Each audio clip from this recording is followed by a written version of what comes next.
Ok, bom dia a todos. Hoje vamos falar de Sherlock. Aliás, já começaram na aula passada, eu não estive cá, mas vocês já começaram. O Sherlock é um programa diferente, como vocês já sabem, para fazer também visão de computador. O MATLAB é uma forma de programar muito mais genérica, dá para visão e para muitas outras coisas, nem sequer é um programa específico para processamento de imagem, o MATLAB, enquanto que o Sherlock é um programa específico de processamento de imagem para a indústria, ok? E como tal, todas estas funcionalidades que nós tivemos a aprender desde o início do semestre são mais fáceis de implementar em Sherlock. Normalmente a coisa é bastante mais simples. Eu não vou... Portanto, agora já não há muita teoria, a teoria já foi toda dada, nós agora vamos fazer no Sherlock coisas que já aprendemos na teoria há umas semanas e às vezes meses atrás, ok? Só para vocês terem uma noção do que é que o Sherlock dá para fazer e eventualmente fazerem o trabalho prático 3 se quiserem. Portanto, eu vou começar aqui com estes exercícios, primeiro de contagem básica de objetos, e como é que eu organizo um programa de Sherlock? Eu recomendo que façam a mesma coisa. Criam uma pasta por exercício, portanto, exercício 1, P2, depois lá dentro, portanto, depois arrancam com o Sherlock, isso. Eu estou a usar a versão 7, salvo erro, que é aquela que é recomendada. E depois, a primeira coisa que se faz quando se tem um programa é, antes de começar a programar, gravar, ok? Não se esqueçam que isto é Windows, portanto pode correr mal a qualquer altura. Por isso, a primeira coisa a fazer é gravar. Aula 12, exercício 1, P2, e normalmente eu chamo ao meu programa main, mas podem chamar o que vocês quiserem. Não vale a pena chamar exercício 1, porque exercício 1 já é a pasta. Ok? Portanto, isto está de ser o código do Sherlock. Olá, bom dia. Temos aqui, ok? Portanto, o Sherlock pode ter vários layouts, vocês podem organizar as janelas como querem. Eu não sei se sequer se dá para fazer aqui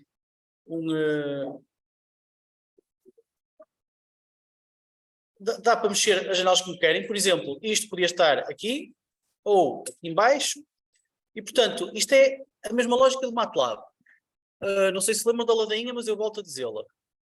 Muitas vezes vocês não têm experiência suficiente disto. Então, o que eu recomendo é que enquanto não sabem o que fazer, usem a disposição das janelas como eu tenho, tal como fazia no MATLAB, digo agora, usem a minha disposição de janelas. Se tiverem uma opinião muito forte,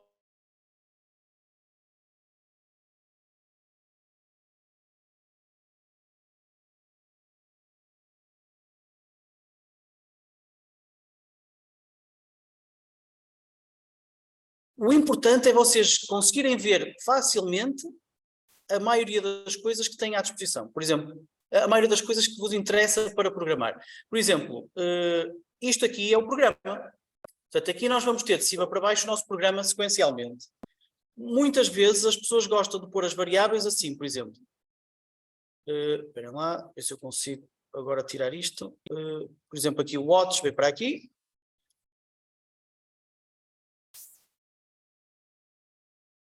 Aqui em baixo, por exemplo, ok? Portanto, há muita gente que faz isto assim, então fica com o programa num bocadinho assim. Ora, e às vezes até faz pior, faz isto. O espaço importante num programa não é o espaço horizontal, é o espaço vertical, ok? Nós queremos é ver muitas linhas de código. E, portanto, isto é claramente uma má decisão. Por isso é que o que eu sugiro é que se faça isto. Colocam-se as variáveis à esquerda, bem como as instruções à esquerda. Deixa eu ver. Não, instruções em cima das variáveis. Já tinha isto tudo organizadinho agora. Portanto, aqui variáveis e instruções, exatamente. Depois aqui o monitor sai daqui. E aqui em baixo é o quê? Já nem sei. Vou tirar. Ok, e este monitor normalmente vem cá para baixo. Okay? E este monitor também é só para dar resultados da execução, portanto normalmente fica flutuante. Quer isto dizer que eu posso fazer aqui o auto-hide. E ele esconde-se e aparece automaticamente quando é preciso. Portanto, esta é a disposição que eu sugiro e tem uma lógica. Maximiza, digamos, a visualização do programa e por aí fora. Se quiserem fazer ao contrário, façam, mas depois não se espantem se eu tiver alergia quando chegar à vossa beira para vos tentar ajudar. Pronto, então como eu estava a dizer, nós temos aqui à direita o nosso programa, que vai ser um conjunto de instruções sequenciais, neste caso são ícones gráficos, não é? E depois na aba que está mais à direita, mas aqui à esquerda da aba mais à direita, temos as variáveis e as instruções que podemos pôr, ok? Ainda podemos pôr aqui o watts, que era o que eu tinha há bocado. Eu depois daqui a bocado tenho que procurar onde é que está o watch. Já não sei onde é que ele está. Onde é que está o watch? Não sei. Eu há bocado tirei. Adiante, depois vou procurá-lo. O watch permite-me visualizar variáveis. Adiante, depois, o que nós temos aqui do lado esquerdo são as janelas. As janelas onde temos as imagens e o resultado do processamento de imagem. E mais coisas que interessam. Quando temos aqui um programa com qualquer instrução, por exemplo, eu vou pôr aqui uma instrução de geométrica qualquer, deixa eu ver se eu encontro aqui um geométrico, está aqui. Por exemplo, se eu fizer assim, points to points dist, vou pôr aqui uma função points to points dist. Portanto, points to points dist é o nome da função.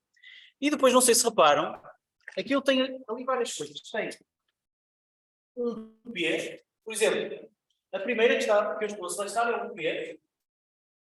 Vamos ver que está muito pequeno. PTS0. Portanto, ele diz assim, há aqui uma variável chamada PTS0. E depois ele põe aqui um P. E põe aqui parênteses retos. E depois põe aqui uma setinha no meio. Okay? O que é que isto quer dizer? Esta seta no meio quer dizer que é uma entrada. Input. Portanto, nós temos que dar alguma coisa ao algoritmo, que este algoritmo pega no conjunto de pontos e calcula a distância entre eles. Portanto, este é o conjunto de pontos de entrada, por isso é que tem essa aqui no meio. P, ou seja, esta letra aqui é o tipo de variável. Tipo de variável. Okay? Pode ser P, pode ser, por exemplo, N, quando é numérica, pode ser S, se for texto, string, e por aí fora. Isto aqui indica que é um array, ou seja, eu não tenho um ponto, tenho um conjunto de pontos, uma lista de pontos. Posso ter uma lista de números, se der um array aliável de número, e por aí fora. E finalmente, um símbolo que nos falta, que nunca estão os dois ao mesmo tempo, obviamente, porque as variáveis não podem ser de entrada e de saída. Na verdade, podem, mas em mais isso. Isto quer dizer que é um output. Okay? Quando temos um símbolo verde, quer dizer que é uma saída. Por exemplo, esta função recebe um conjunto de pontos e devolve uma distância. Ora, a distância, nós podemos ver aqui. Reparem aqui, a distância, estou agora eu aqui a selecioná-la, é um médio. Porque aquele desenvolvimento é um médio, ou seja, é um conjunto de escalares. Por acaso é um conjunto que deve devolver várias distâncias. E eu devolvo, portanto, se eu sair, eu tenho aqui uma setinha. Ok? Portanto, esta é a lógica destes ciclos que estão ali no programa. Obviamente, vocês não podem, por exemplo, colocar, por exemplo, ele aqui está, por exemplo, a pedir um número. Dizer que isto era a distância mínima, qualquer coisa do género. Desculpa, isso é de entrada, tem um vermelho. Vocês não podem colocar aqui uma variável do tipo S. Ou seja, o tipo de variável importa. Eu não posso misturar variáveis. Eu só posso arrastar para aqui uma variável do mesmo tipo, ou seja, um médio. Ou aqui, do mesmo tipo, ou seja, um conjunto de pontos, não um ponto. Okay? Portanto, esta é a lógica que chamo aqui. Agora, vocês vão apanhar isso enquanto vamos fazendo. Então, exercício 1. Onde está o exercício? Está aqui. Portanto, primeiro, escrever um programa em Sherlock e carregar a imagem SDS-BMP. Ok, então como é que nós começamos por... Se calhar vou apagar esta cena que não está aqui a ajudar nada. Isso. Então, já temos uma imagem. Se não tivéssemos, podíamos criá-la. Eu vou apagar aqui esta instrução e vou criar aqui uma nova imagem com este Create Image Window. Esta pode ser a nossa janela 1. Eu chamo-lhe sempre um nome tipo Window. 1. Depois, aqui nós vamos dizer como é que vamos buscar a informação. Neste caso, nós vamos ler uma sequência de imagens do SDS, disse ele, não é? Portanto, temos que andar aqui à procura do sítio no meu computador onde estão as imagens SDS, que são estes seeds, SDS, e cá está a primeira. Atenção aqui ao início e ao fim. Nós pusemos aqui o ending image number -1, quer dizer que ele vai até ao fim, das que encontra, e às vezes dá bronca, porque nós pomos aqui a 0, mas a primeira é 1. Atenção a isso. Pronto, mas aqui vocês já podem ver que temos, então, eu normalmente faço sempre aqui uma maximização, para isto estar com o tamanho total. E podem ver que já temos aqui as imagens e podemos correr o nosso programa. Se eu carregar no play, ele corre o programa uma vez e o programa a única coisa que faz é carregar uma nova imagem. Por isso é que nós estamos a ver várias imagens a aparecer. Okay? Depois, o que é que se pretende? Pretende-se fazer o Connectivity Binary. Portanto, primeiro vamos binarizar a imagem e depois fazer um algoritmo de tipo parecido com o BW Label que nos vai encontrar vários objetos. Portanto, sempre que nós fazemos uma operação em Sherlock, nós temos que dizer onde é que ela é feita. Portanto, as operações nunca são feitas numa imagem toda, são feitas sempre numa região de interesse. Que pode ser um bocadinho da imagem ou a imagem toda, mas nós temos que definir a região de interesse. Neste caso, vamos definir uma região de interesse retangular. Está, onde é que está o retângulo, caraças? Ah, está aqui, pois. Obrigado. Eu vou definir um retângulo assim, e eu agora posso estar a tentar ajustar o retângulo exatamente à imagem, mas o que vai acontecer é que quando eu correr o código, inadvertidamente eu posso, por exemplo, arrastar o retângulo. Ora, se o meu retângulo estiver fora da imagem, o código dá erro, porque ele vai tentar fazer, por exemplo, uma binarização numa zona do retângulo, parte da qual está fora da imagem. Não dá para binarizar uma zona fora da imagem. Portanto, a forma certa de fazer isto é, botão direito em cima do ROI, dizer que queremos fazer um fit to image, e ele já está do tamanho certo, e agora nós podemos arrastá-lo, estão a ver? E isto, mais uma vez, pode inadvertidamente pô-lo fora da imagem. Ou seja, eu faço um fit to image e logo a seguir faço um lock position, para ele não mexer. E agora já não consigo arrastar inadvertidamente. Não há forma de dar troca ao ROI quando não se sai pôr de imagem, por exemplo? Não, sei que pôr o tamanho da imagem. Está sempre no TP3. Pois, eu sei, aí é você que está a fazer essas perguntas lá no... Não, mas é um problema muito comum.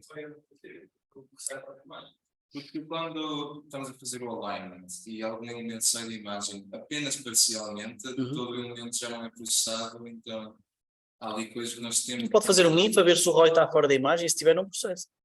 Sim, ele quando está fora ele não processa aquilo ROI. Mas o problema é que há cenários em que nós temos de processar o ROI, mas basta um bocadinho sair da imagem que já não processa. Mas você pode redimensionar o ROI programaticamente, ou seja, com esta coisa do... Nós vamos aprender isso na segunda aula, a mexer nos ROIs automaticamente. Agora se calhar é um bocado cedo, mas eu posso tentar dar umas dicas depois, mais perto do intervalo. Então, como é que nós agora fazemos para decidir o que é que vamos fazer neste ROI? Ora, podemos fazer duplo clique aqui ou aqui. Reparem que agora já tenho ali o equivalente do ROI que foi criado, chama-se RectA, Rectangle A. Posso carregar aqui duplo clique e ele mostra umas opções. Portanto, primeiro vamos fazer um threshold. Cá está. Esse threshold é uma operação que pode ter vários parâmetros. Eu vou escolher aqui... Caraças. Se calhar devia ter trazido o meu rato, que isto é Sherlock. Pois. Okay, vou mexer até isto fazer mais ou menos sentido. 190 parece-me um bom valor. E reparem que eu agora posso, por exemplo, ver se isto funciona, não para esta imagem claramente funciona, mas para o conjunto delas. Posso andar para a frente um bocadinho, só para ver se este limite foi bom para todas elas. Foi. Vou gravar só o programa, nunca se sabe. O Sherlock volta e meia cracha, passado uma hora de programa. E agora que temos isto, temos que fazer então uma operação subsequente, voltamos ao mesmo rectangle, porque a operação que vamos fazer é nesta mesma imagem, e corremos aqui um algoritmo chamado Connectivity Binary. Connectivity... Onde é que está o Connectivity Binary?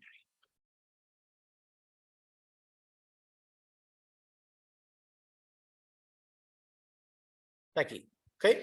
Connectivity Binary. Então, o que é o Connectivity Binary? É, como eu vos disse, uma espécie de BW Label, um bocadinho mais avançada do que isso, que precisa de várias configurações. A primeira é Black Blobs, ou seja, temos que perceber se os objetos são objetos pretos ou brancos. A nossa convenção em MATLAB é que eram sempre brancos e fundo preto. Aqui pode variar, só temos que mudar esta flag. Depois os objetos podem ter uma área mínima e uma máxima, e blá, blá, blá, blá, blá, blá. Temos aqui montes de opções. E depois aqui nos results podemos dar um resultado máximo de... Reparem que nós aqui temos que ter a certeza que nunca temos mais de 20. Eu acho que, na verdade, temos. Portanto, eu vou pôr aqui 100, que é um valor maior do que o máximo admissível. E depois podemos, por exemplo, fazer aqui... no display podemos pôr o bounding boxes, ok? E ele assim mostra uma caixa à volta de todos eles. E podemos também pôr o label. Portanto, ali vocês podem ver o label, que é o número que nós pusemos em cada objeto. Reparem que há aqui uns objetos que são um bocado manhosos. Por exemplo, este aqui, tem aqui vários. Provavelmente nesta zona, nós fizemos uma binarização má e ele ali detectou vários objetos. Deixa eu ver aqui. Deve ser esta... Não, aqui. Okay, vamos ver se descobrimos onde é que isso está. Aqui neste, por exemplo, o que é que aconteceu? Estão a ver? Tem ali um pixel preto, que é o objeto 20, e um pixel preto sozinho, que é o objeto 21. Quando nós estamos a fazer aqui este Connectivity Binary, nós podemos dizer que os objetos têm que ter uma área mínima. Por exemplo, 30 pixels. Se dissermos isto, aqueles pretos isolados já desaparecem. E agora nós já devemos ter... deixa eu ver se eu consigo pôr isto. Ok, agora sim, já temos as coisas como queremos. O objetivo do exercício era contar o número de objetos, ok? Portanto, temos que contar. Ora, o algoritmo Connectivity Binary já devolve o número de objetos. Se nós formos aqui, ele tem um conjunto de variáveis de saída, são todas de saída porque está todo verdinho, com setinhas verdinhas, e são várias variáveis. A que nos interessa logo a primeira, que é o count, que é um valor numérico, ou seja, é um escalar, que nos devolve a contagem. Portanto, nós agora só temos que pôr, arranjar uma forma de desenhar esse count. Então, para isso vamos fazer aqui o IO Annotations e vamos pôr texto, ou seja, vou colocar texto. Onde é que eu ponho isto? Talvez aqui. Isso, vou pôr aqui texto. Ok? A localização do texto para já pode ser 00. O texto que eu quero pôr pode ser... Ora, eu tenho que criar texto. O texto eu vou criar a partir de um pedaço de texto fixo, mais o número que me saiu dali. Portanto, eu tenho que fazer aqui um string, ok? Ou seja, para converter aquele número n do count para texto, eu vou ter que chegar aqui e dizer que quero... Acho que é um printf num. Eu não me lembro. Reparem agora que eu tenho aqui o printf num e depois é que vou ter o texto. Ou seja, a minha formatação vai ser a seguinte. Eu vou dizer assim. Percentagem de objetos. Ok? Percentagem de quer dizer, põe aqui o valor inteiro. E depois, o número que ele recebe está aqui. Estão a ver? Tem um N com uma setinha vermelha. Quer dizer que é o número de entrada. Eu só tenho é que ligar o count, que era um N de saída, que saiu do Connectivity Binary, ao number, que é o N de entrada, do printf num. Ok? Portanto, eu já fiz aqui a ligação, só arrastei de um lado para o outro. E o resultado foi o que ele chama uma formatted string, que é um S de saída, verde, que eu posso pôr na minha função de text, aqui no label. Agora deixem-me correr para ver se... Já vemos ali o número de objetos que temos, por acaso. Se calhar não é percentagem D, acho que me enganei. Deixem-me ver aqui. Seleciona a função e carrega no F1.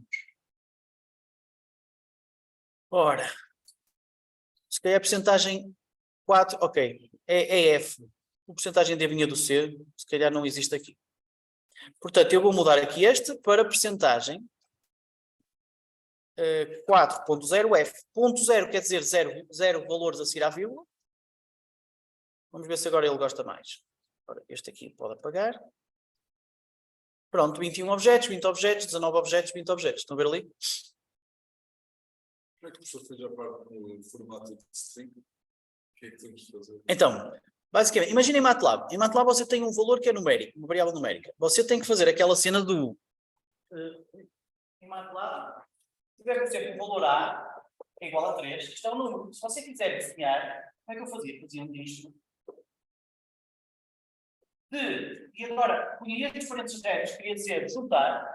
E o que é que eu estava a juntar? Estava a juntar um texto qualquer do género. O valor é, este era o meu texto, e depois queria juntar uma coisa que era o meu A, que era uma variável. Só que este A era um número, e eu não podia juntar um texto com um número, portanto tinha de converter isto para um número, para um texto que é com o número do STR, lembra-se deste? Sim, sim. Ou seja, estava a fazer duas coisas. Primeiro, a converter o meu número para texto. Segunda, a juntar o número convertido com outro texto para ficar uma frase. É o que eu estou a fazer aqui. A função printf-num, na formatação, eu vou dizer como é que eu vou juntar o número com o texto. Ou seja, aquele percentagem 4.0f quer dizer assim, coloca aqui o número com 0 casas decimais. É o percentagem 4.0f, é isso que quer dizer. E depois escreve o texto de objetos à frente. Isto serve para fazer o quê? Para criar um texto que vai dizer o valor de A é 3. Depois de eu ter esse texto, que é a saída desta função printf-num, que está na variável formatted string, eu arrasto-a e coloco-a aqui no label, que é para desenhar. Faz sentido?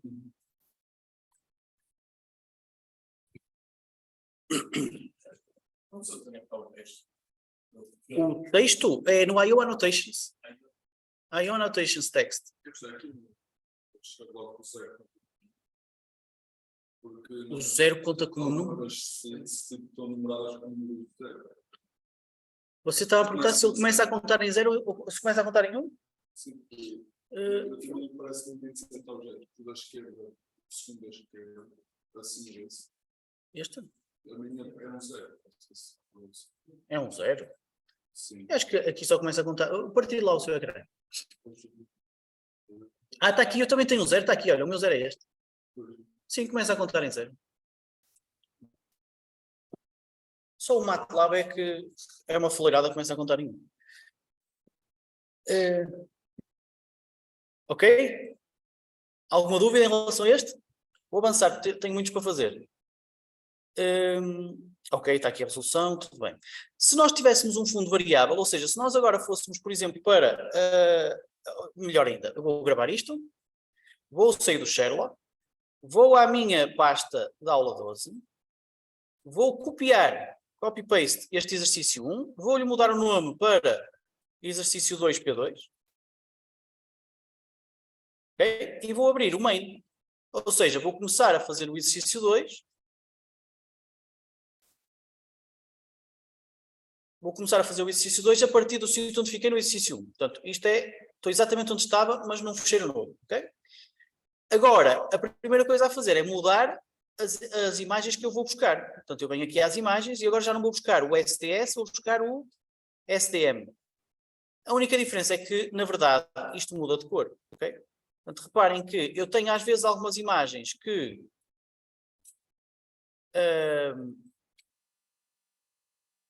têm o fundo preto e outras que têm o fundo branco. Nas que têm o fundo preto isto funciona bem, nas outras não. Okay? Então, como é que nós podemos resolver isto? Eu, se calhar, vou fazer isto de outra maneira desde o início, ok? Vou apagar tudo. Eu estava a aproveitar, mas eu vou apagar tudo para vos mostrar outra coisa, que é a seguinte. Apagando tudo e começando do zero. Primeiro, quero ter uma janela, a que vou chamar original, window, win original. Portanto, isto é a janela original. E vou pôr a tal sequência de imagens SDM. Ok. Portanto, isto aqui não é mais do que os valores das imagens originais. Agora, e por isso é que eu estou a fazer um script do zero, vou criar uma nova janela de aquisição, que é esta, que vai ser o quê? Vai ser uma janela que vai receber, eu tenho que a configurar aqui, e vou-lhe chamar Win Processing, ok? Portanto, esta vai ser a janela do processamento. Esta janela vai mostrar o resultado do processamento. E aqui, vamos dizer, onde é que ela vai buscar a imagem? Reparem que ela não vai buscar a imagem à imagem original, vai buscar a imagem à janela original. Portanto, ele vai aqui ao Image Window Original e vai buscar aquilo. Okay? Portanto, neste momento eu já tenho duas janelas, mas a diferença é que eu agora consigo ver na original, consigo ver exatamente a imagem original e na outra vou ver o resultado da binarização. Portanto, agora vou fazer a mesma coisa que fiz há bocado, que é a binarização. Faz um ROI, Fit to Image, Lock Position, botão direito. Aqui acho que dá para fazer não o threshold, mas o Adaptive Threshold, não é? Acho que dá para fazer um threshold Adaptive, ok? Este é adaptativo, é melhor porque adivinha os valores sozinho, fixe. Acho eu, vamos ver. Reparem que ele aqui também está binarizado enquanto temos uma imagem de fundo preto, porreiro. E depois o que é que precisamos de fazer? De contar as coisas. Portanto, como é que vamos contar? Vamos aqui fazer um Connectivity Binary. Epá, sério? Connectivity Binary, cá está ele. Mais uma vez vou configurá-lo para dizer que há um número mínimo, uma área mínima de 30, que é para desenhar labels à volta dos objetos, bem como as bounding boxes, e acho que isto deve chegar. Vamos ver. Pronto, cá está. Estão a ver? Agora, isto funciona quando eu tenho uma imagem de fundo branco, quando eu tenho uma imagem de fundo preto. Está tudo quilhado. Porquê? Porque, se bem se lembram, o Connectivity Binary está a assumir que os objetos são pretos. Portanto, na verdade, não está tudo pilhado. O Connectivity Binary está-me a devolver um objeto gigante, que é com o label 0, por isso é que está aqui um 0, que é toda a mancha preta do fundo, ok? E a caixa à volta não se vê porque é do tamanho da imagem. Está ali o ROI em cima dela. Portanto, o que nós temos que fazer é conseguir perceber se a nossa imagem é de fundo preto ou de fundo branco e depois, eventualmente, invertê-la se for, para ela ter o fundo sempre branco, neste caso. Okay? Que era o que o Connectivity Binary estaria à espera. Então, como é que nós conseguimos perceber se uma imagem é de fundo preto ou branco? Podemos, por exemplo, usar aqui nas estatísticas o valor da média da imagem. Ora, vamos ver aqui o valor da média. Eu vou arrastar para aqui o valor da média. Não, isto é a média de números, não é isto que eu quero. Espera lá. Eu quero é dentro do ROI, quero calcular aqui o min. Não há para aqui um min.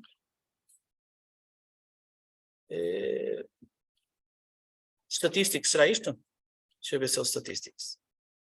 Está aqui, Statistics. Então, reparem aqui, eu tenho o Statistics, vou tirar o Connectivity Binary para já, para ficar só com o Statistics, ok?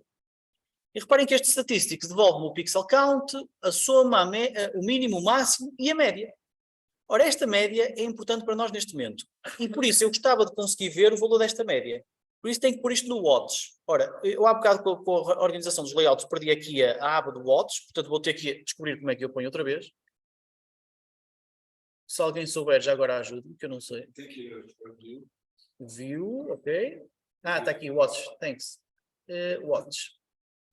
Então agora vou só pôr Watts no sítio certo. Ok, já cá está. E então vou arrastar este tal average, que é o que me interessa ver, para aqui para o Watts. Pronto, e neste momento temos ali um valor de 57,93. E agora vou correr. Olha, com o fundo branco a média deu 184. Com o fundo preto a média deu 55. Com o fundo preto a média deu 52, 200 e tal, 200, 57, 180, 50. Quer isto dizer que, por exemplo, um valor de 100 é um bom limiar de decisão. Eu posso dizer, olha, se isto for maior que 100, é porque o fundo é branco. Se for menor que 100, é porque o fundo é preto. Okay? Portanto, agora vou fazer uma instrução if. Okay? Vamos criar aqui uma instrução if else if. Acho que posso pôr aqui. Opa. Cá está. Então, if else, ok? Ora, se... E agora tenho que pôr aqui a minha expressão. A minha expressão para o if é se... E agora tenho que ir buscar aqui os valores. Olha, vou buscar a average. If else devia estar dentro do web. Você... Diga? Se o if else não devia estar dentro do web. Tipo, o pessoa tenha... Dentro do end... Pode ser eventualmente... Sim, talvez. Eu vou já pô-lo, está bem? Espera lá, eu ponho lá. Para isso tem que arrastar aqui para o big... Não, para aqui para o rectar, para ele ficar abaixo do rectar. Acho que dava na mesma, mas adiante. Então, agora... sim, porque é desta janela, é capaz de ficar melhor aqui, tem razão. Então, primeira coisa, eu vou buscar então o valor da minha média. Arrasto para cá. E depois digo, se a média for menor do que 100, já descobrimos que 100 é um bom limite, eu vou avaliar. Olha, neste caso era verdade, porque eu tenho um fundo preto. Se a média for menor que 100, o que é que eu quero fazer? Aqui. Eu posso até pôr aqui um comentário. Vou pôr aqui um comentário a dizer fundo preto. Ok? Portanto, neste caso o fundo é preto. E se o fundo é preto, o que é que eu quero fazer? Quero inverter para que o fundo seja branco. Portanto, neste caso, eu vou criar aqui um novo retângulo com a imagem toda. Fit to image, lock position. Este retângulo vai para dentro do if, porque só acontece dentro do if. Deixa eu ver, ok? E, sorry. E, bom, ele na verdade devia estar... Isso, agora sim. Comentar em cima. E agora pego neste retângulo que acabei de criar e neste retângulo faço uma coisa chamada negate, acho eu. Como é que se chama o inverter? Acho que é invert. Na verdade, eu como uso várias coisas, nunca sei muito bem. Invert, está aqui, estão a ver? Portanto, o invert, a única coisa que faz é inverter a imagem. Vamos ver se funciona. Estão a reparar que agora, independentemente da imagem que está à esquerda, que é a original, nós temos sempre o fundo preto. O fundo branco, perdão, não é o fundo preto. O fundo branco após a binarização. Porquê? Porque nós percebemos se a imagem é para inverter e se for, invertemos. Ok? Sim, então, eu vou fazer outra vez, está bem? Então, primeiro, onde é que eu quero pôr o if? Antes, eu seleciono aqui o retângulo A, porque eu quero criar um if abaixo dele. Na verdade, eu há bocado fiz um if else, que era este, mas basta um if. Porquê? Porque eu só quero fazer uma coisa se for para inverter. Então agora tenho que pôr aqui a condição se for para inverter. Duplo clique, aparece-me esta janela, apago aqui o false e vou arrastar a variável que me interessa, que neste caso é a tal média da estatística. E digo que isto tem que ser maior do que... não, para ser preto, que é quando eu quero inverter, tem que ser menor que 100. Portanto, ponho a dizer que é menor que 100. Ok. Depois de ter isto a dizer que é menor que 100, vou voltar a criar um retângulo. Fit to image, lock position. Este retângulo aqui, reparem que está no mesmo nível hierárquico do if. Ora, nós queremos que este retângulo seja feito só dentro do if. Portanto, eu tenho que pegar nele e arrastá-lo para cima do if. E agora ele já está dentro. Estão a ver a diferença? E depois vou escolher que, quando isto for verdade, o que é que eu quero fazer? Quero inverter a imagem. Invert. E está feito. Portanto, se tudo correr bem agora, lá está. Eu agora já tenho a minha imagem final sempre com um fundo branco. Faz sentido, Zé? Ok. Ok, continuando. Depois disto, agora que eu tenho uma imagem sempre com fundo branco, posso correr o Connectivity Binary sem problema nenhum. Portanto, eu agora vou pegar num outro retângulo. Mais uma vez vai ser um retângulo da imagem toda. Fit to Image, Lock Position. Este retângulo já não está dentro do if, está fora, claro, porque é para fazer sempre. E agora, isto é para fazer um Connectivity Binary. Connectivity Binary, onde é que ele está? Ok? Com os parâmetros. Ora, nós queremos uma área mínima, por exemplo, de 30, e depois aqui no display queremos mostrar as bounding boxes e os labels. Pronto, vamos correr isto. Estão a ver? E agora já funciona com um input de imagens de fundos diferentes. Ops! Vocês repararam aqui neste caso aqui, tem aqui um que não está a ser detectado. Isto é porque eu me esqueci de mudar aquele parâmetro do número máximo de detecções. Ou seja, aqui max return 20, se eu puser aqui 100, ele já há de encontrar o 21º. Estão a ver? Agora já encontra todos, sempre. Aqui, por exemplo, já tem 21 e consegue encontrar o 21º.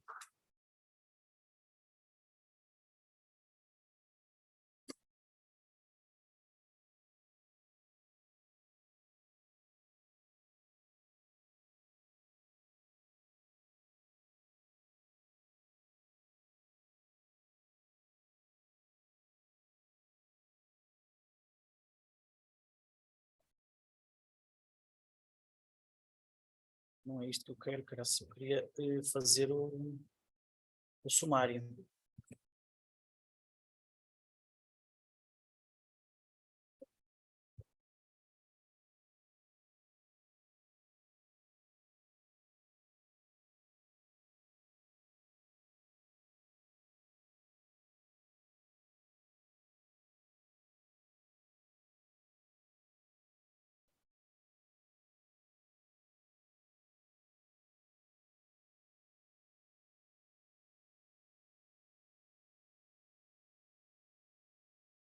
Ok, então, o sumário está, Tânia não. O Diogo está. O outro Diogo Azevedo. Não, os Diogos eu perco. O Júlio está, a Constança também. Alexandre Madeira. Não. João está. O Diogo Monteiro é você. Vasco Costa está aí. André Fernandes também. Gonçalo também. Joel não está. Gil não está. O José está. O Francisco não está. E o João está. Ok.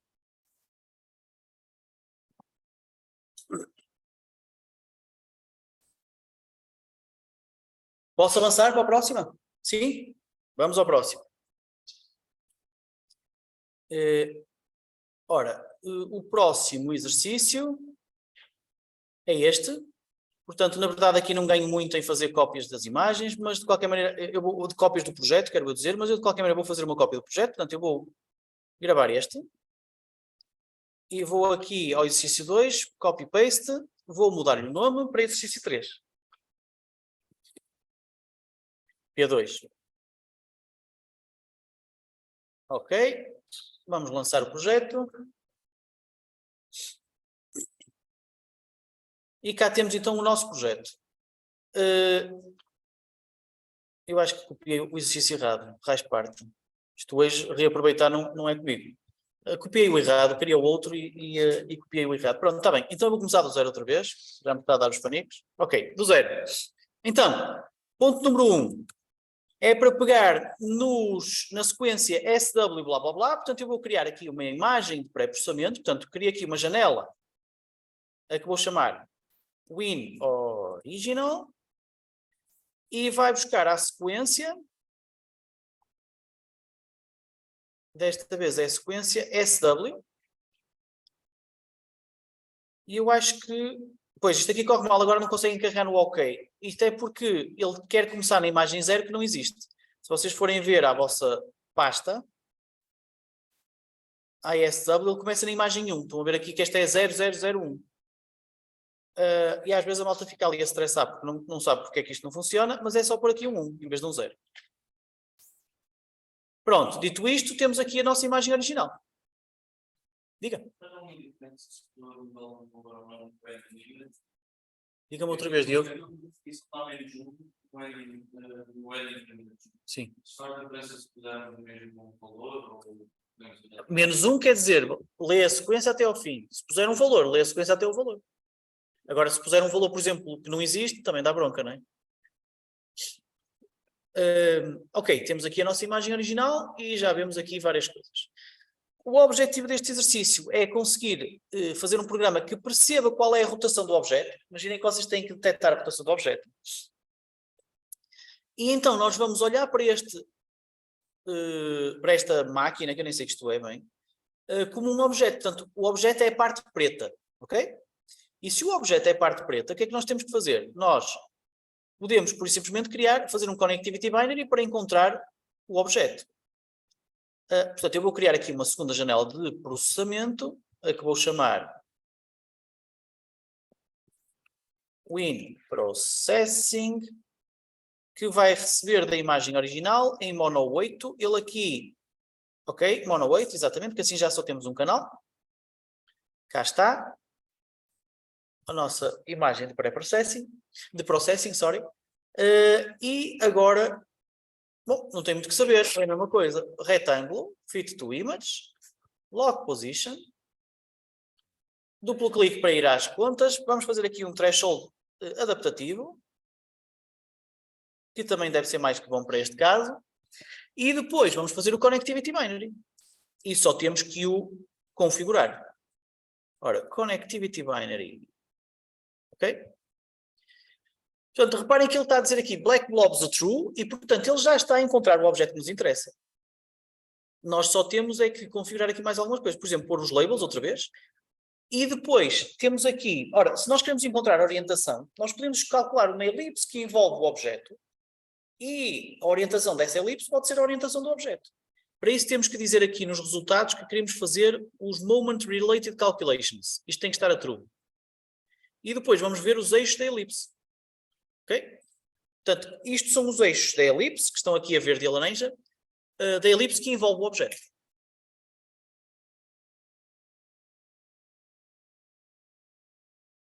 E acho que está tudo, não, acho que não me falta mais nada, que me lembro aqui.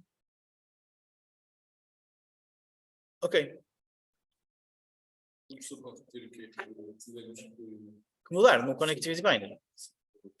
Então, verifiquei que o black blob está a true, porque o objeto é preto, e depois pus aqui o Enable Moment Related Calculations a true, para ele calcular os ângulos da elipse que envolve. E depois, para ver a elipse, pus o ellipse axis a true. Agora, vocês podem ver aqui no nosso programa à direita, que nós temos aqui um n array de saída, portanto, um conjunto de números de saída, que são os ângulos das elipses. Porquê? Porque isto detecta vários objetos, há de ter um ângulo para cada objeto. Neste caso, nós queremos ir buscar o primeiro valor, porquê? Porque nós sabemos que só há aqui um objeto, portanto, o primeiro valor do ângulo há de ser o ângulo do objeto. Então, como é que nós vamos buscar o primeiro valor? Para isso temos que saber gerir arrays. Temos aqui pastinhas para gerir arrays. Neste caso é um array de números, porque temos um n parênteses retos. Portanto, isto é um array number. Abrimos a pasta do array number e vamos buscar aqui uma função que se chama getAt.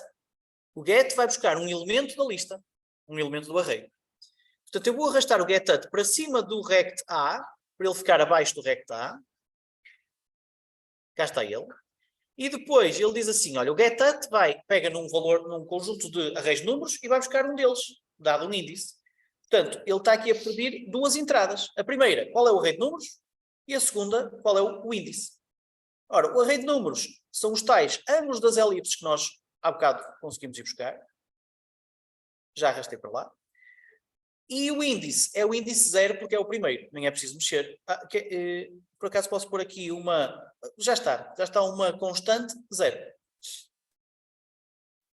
E este n de saída, reparem que já não é um array, é só um n, porque já não tem os parênteses retos, é o valor do ângulo da nossa elipse. Portanto, até podemos pôr aqui no watts, eu já perdi o watts, graças a Deus. Watts, não... Watts. Ora, vou passar para aqui o valor do ângulo da elipse, ok? Sim. Diga. Pode-se explicar como é que fazemos para mudar o ângulo de radianos para graus? Options. Program Edit. Vou ter que... Isto é uma pergunta difícil, vou procurar. Options Application. E onde é que está? Já vi. Eu ainda não vi. Fogo. Está aqui, era o último. Está aqui. Neste momento estou a usar radianos. Vou usar... O que é que eles pedem lá no trabalho prático? É graus ou radianos? Nota-se mesmo que leram um trabalho prático. Eu acho que diz. Não? É? Ok, então vamos usar radianos. Pronto, estamos em radianos. E agora, temos aqui o watts e podemos ver o valor. Se eu puser, por exemplo, aqui este, reparem que aqui está próximo de 0. Faz sentido, porque aquilo é mais ou menos horizontal. E aqui está próximo de 0.1. E aqui próximo, ok. Aqui este claramente maior, 0.10. Eu, por acaso, gosto mais disto em radianos. Em graus, eu vou pôr isto em graus, está bem, malta? Eu acho que é preciso... Eu lembro-me que o ano passado era em graus. Em radianos isto. É? Então vou pôr em radianos, senão vocês depois dizem que a culpa é minha. Pronto, já temos radianos e já temos um ângulo. O que é que fazemos agora a este ângulo? Temos que o usar para rodar o objeto uma determinada... Ou seja, se ele está rodado 10 graus, nós queremos rodá-lo menos 10, que é para ele ficar horizontal. A ideia é pôr o objeto horizontal. Portanto, vamos criar aqui um outro ROI, também do tamanho da imagem. Ok? Este ROI é aqui este bocado baixo. E neste ROI nós temos aqui não sei se é um pré-processador, se é um algoritmo, nunca sei de cor, que diz, acho que é o Rotate. Está aqui, Rotate, estão a ver? Acho que a diferença entre a diferença entre um pré-processador e um algoritmo é a seguinte: um algoritmo devolve variáveis, por exemplo, o Connectivity Binary devolve os ângulos da elipse, por aí fora, enquanto que um pré-processamento devolve uma imagem pré-processada, ok? Portanto, claramente que o Rotate, como vai devolver uma imagem rodada, tem que ser no pré-processing. E temos então aqui o Rotate. Vamos buscar aqui aos parâmetros o valor do ângulo que queremos rodar. E agora, por exemplo, se quisermos rodar dependendo do ângulo, isto fica diferente, obviamente. Há aqui uma coisa que é o Fill Color, que é, portanto, quando rodamos uma imagem, ficamos com zonas não preenchidas, e essas zonas ou ficam a preto, ou a branco, ou a vermelho, tanto faz, temos que decidir aqui a cor. Se pusermos aqui 255, ele põe a branco. Okay? Só nos falta escolher o ângulo correto em função do ângulo que detectamos há bocado. Como é que se faz isso? Estão a ver aqui este N? Este N quer dizer que é um número neste momento que está a ser definido estaticamente, mas eu posso carregar lá e ele diz variável. E agora tenho que escolher a variável que vou colocar lá. Portanto, ele para rodar vai decidir que vai rodar em função do getAtVal. Lembram-se do getAt? Era o tal que nos dava o valor do ângulo. Se corrermos isto,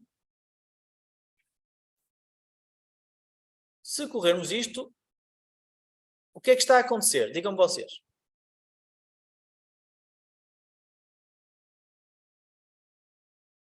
O que é que estará a acontecer? Primeiro, o objeto não parece estar a ficar na horizontal, pois não? Parece que ainda está a ficar pior do que o que estava. Ou seja, isto é aquilo que eu vos disse. Nós detectamos um ângulo de 15 graus e se rodarmos 15 graus, ficamos com um ângulo de 30. Se nós detectamos um ângulo de 15, nós temos é que rodar menos 15 para compensar o ângulo que detectamos. Portanto, na verdade, nós não queríamos rodar este valor aqui. Queríamos rodar o inverso, o negativo dele. Okay? Portanto, vamos criar aqui, entre o getAt e o rectb, que faz a rotação, uma forma de ir buscar o negativo de um valor numérico. Ora, isto aqui é no number, no numérico, e temos aqui um negate, talvez. Negate, está aqui, estão a ver? Eu vou arrastar para cima do getAt, porque eu quero que fique em baixo do getAt e antes do rectb.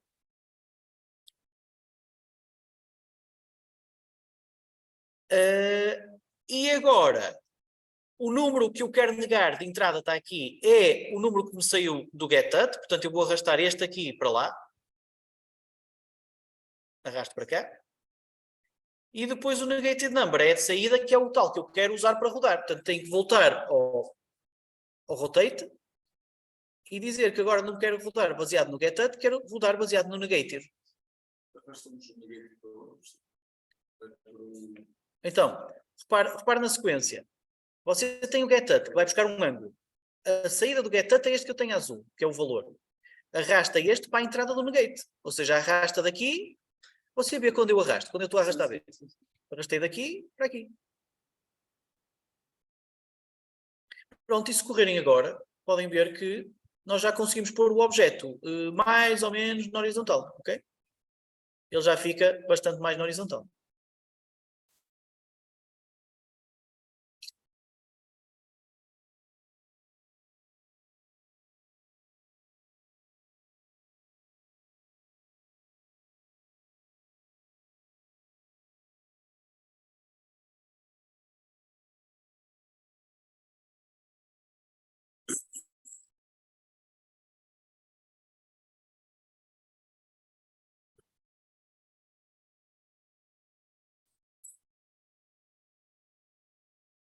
Ora, posso avançar, malta? Alguém está a passar isto ou não? Posso? Se quiserem mais tempo, digam-me, está bem?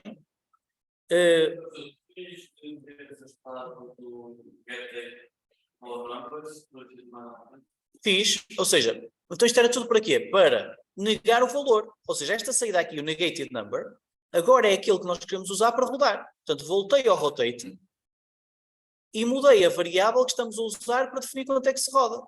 Vim aqui e escolhi o negative number em vez do getUt. Faz sentido? Veja lá se corre bem quando faz o play.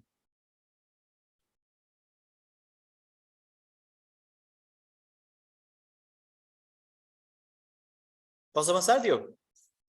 Então, reparem que o problema aqui é que quando vamos, por exemplo, para este objeto, ou melhor, todos eles correm mais ou menos bem, os objetos parecem mais ou menos na vertical, na horizontal, perdão, exceto neste. Neste aqui, o objeto fica meio rodado. E porquê? O que acontece aqui é que por causa desta bola preta onde eu tenho o meu rato, o objeto é ligeiramente diferente e a estimativa da orientação dada pela elipse é má. Ou seja, nós estimamos mal a orientação do objeto e por isso quando compensamos ele já não fica bom. E este é o ponto de partida para o próximo exercício, é tentar fazer uma estimativa de orientação melhor. A lógica aqui é fazer o seguinte, olhar para o objeto e dizer assim, olha, nós temos aqui este furo e este furo. Portanto, se nós conseguimos detectar estes dois furos no objeto e depois traçarmos uma linha entre eles, esta linha amarela, que foi muito mal desenhada, há de ser uma boa estimativa da orientação do objeto. E será independente do objeto ter ou não este penduricalho aqui, ok? Portanto, o próximo exercício é exatamente para fazer este processo. Deixem-me só apagar aqui os meus desenhos. Esqueci-me do tablet hoje. Ok, então, save. Vamos sair daqui. E vamos tentar fazer então a lógica da correção mais precisa de orientação. Ok? Como é que se faz isso? Ponto de partida é o nosso exercício 3, portanto, copy-paste. Vou mudar o nome.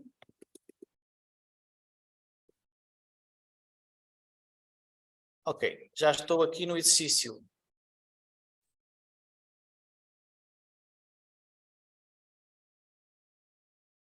4.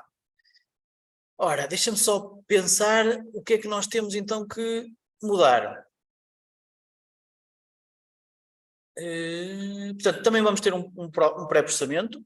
Agora, este Connectivity Binary que temos aqui é que vai ter que mudar completamente. Portanto, a partir do Connectivity Binary para baixo, vamos apagar, ok?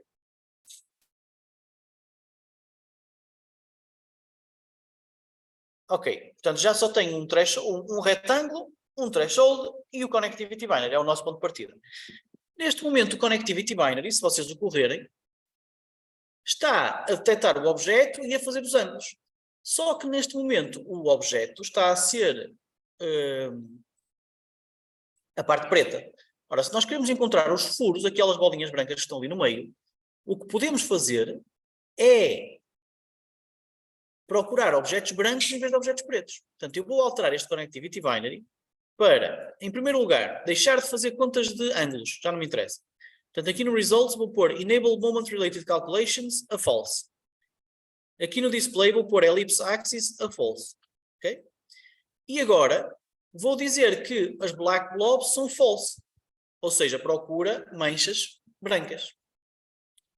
E depois, finalmente, vamos pôr aqui os Bounding Boxes também, já agora. Reparem que agora nós encontramos muita coisa. Mas nós sabemos que os objetos brancos que estão ali, os dois furos, são os únicos que têm área entre, isso é o que diz no enunciado, não sei bem, área entre 1000 e 5000 pixels. Portanto, são, por sorte, digamos assim, os únicos objetos com essa área. E, portanto, eu posso pôr aqui a área mínima a 1000 e a área máxima a 5000. Se eu fizer isto, só encontro aqueles dois, ponto final.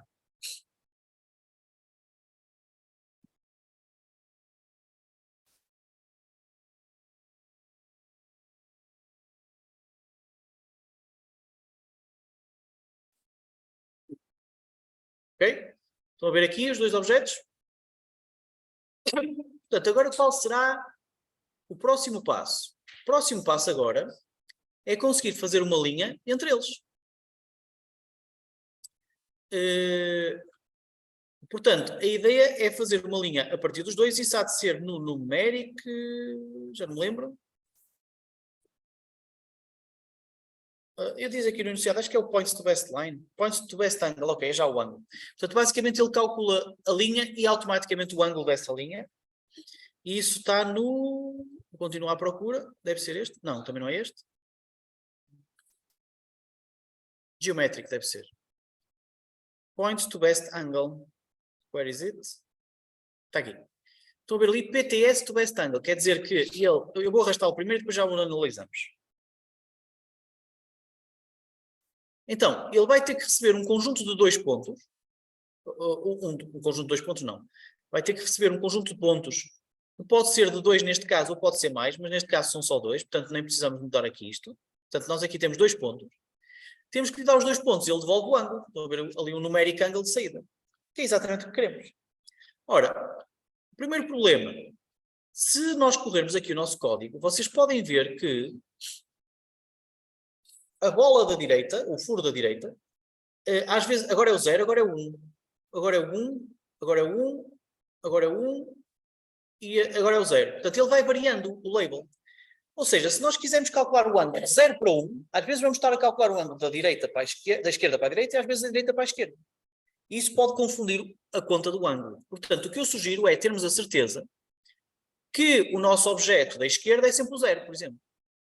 Como é que se faz isso? Volta-se ao Connectivity Binary e mexe-se aqui neste critério de sorting. O que é o sorting? É a ordem pela qual ele ordena os objetos. Ora, o objeto vai ser o 0, 1, o 2, o 3, os que ele encontra, em função da área. Neste caso, ordem crescente ou descendente da área. E eu posso escolher outro critério de ordenamento. Neste caso, se eu quero ordenar o que está mais para a esquerda, eu vou usar uma coisa chamada centroide X. Ora, X são as colunas, centroide é o centro do objeto. Se eu ordenar por ordem descendente do centroide X, eu vou pôr os que estão mais à esquerda com um label e os que estão mais à direita sempre com outro. Portanto, eu mudei e pus aqui o centroide X como critério de ordenamento. E depois, se eu correr isto, podem ver que agora, na verdade, o nosso objeto da esquerda é sempre o 1 e o da direita é sempre o 0. Ora, se assim é, eu na verdade até quero isto ao contrário. Portanto, vou voltar ao meu Connectivity Binary e vou dizer aqui que, quando estou a fazer o Sorting Criteria, eu não quero descendente, quero ascendente. Portanto, faço aqui um false no descending. Então, agora, se eu correr outra vez, eu já tenho o objeto da esquerda sempre o 0. E o da direita sempre o 1. Que era isso que eu queria. Agora que já tenho isto, vamos olhar para o resultado do Connectivity Binary. Ora, nós temos que dar pontos. Se nós olharmos aqui para o output do Connectivity Binary, que é tudo isto, temos que ir buscar o sítio onde estão os pontos, neste caso os centros dos objetos encontrados. E são logo aqui o terceiro. Estão a ver aqui este centroide? Este P array saída centroide são os arrays dos centroides todos. Na verdade tem aqui um que é um atalho, que é o P centroide 0, que é o primeiro. Ou seja, isto aqui é só uma, digamos, como eles sabem que muitas vezes uma pessoa só quer ir buscar o primeiro, puseram aqui logo uma saída que não é numérica, que não é array, é logo um ponto, não é um array de pontos, que é o primeiro ponto, o primeiro centroide. Ou melhor, o centroide do primeiro objeto, assim aqui. Portanto, este pode ser logo o nosso ponto 1 lá de baixo. Eu vou arrastá-lo para cá para baixo. Ops, sorry. Vou arrastá-lo cá para baixo. Pronto, já tem aqui o centroide 0 como o primeiro ponto da função PTS to best angle. Depois preciso ir buscar o da posição índice 1. Então, tenho que ir, mais uma vez, gerir a minha pasta de gestão, neste caso de arrays de pontos e não de números. Array point. Vou buscar o meu get at. Isso. Portanto, mais uma vez, eu vou buscar um elemento, que neste caso é um ponto e não um número, que é um array de pontos, na posição índice, neste caso não a 0, mas a 1. Ora, arrasta para cima do rectang, que é para ficar aí em baixo, antes do best angle. O array de pontos há de ser os centroides todos que saíram do Connectivity Binary, portanto, arrasto isto para aqui. O índice há de ser o segundo, portanto, índice 1. Tenho que pôr aqui um 1 no índice. E o ponto de saída, que é este p-val, há de ser o ponto 2 do best angle. Portanto, arrasto o p-val para o best angle. Não estou a conseguir. Agora é que arrastei. Okay? Portanto, recapitulando para vocês não se perderem. arrastei o centroide 0 para cima do ponto 1, arrastei a lista de centroides para cima da lista de centroides para cima da lista de pontos necessária para o GetUt, coloquei aqui o índice 0 e finalmente arrastei o ponto de saída para o P2 dali, ok?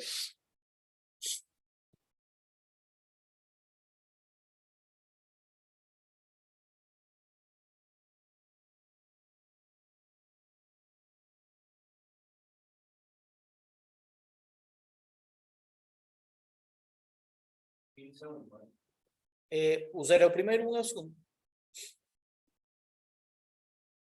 Aliás, está aqui, olha, se você olhar para a imagem, está aqui também índice 1, está a ver?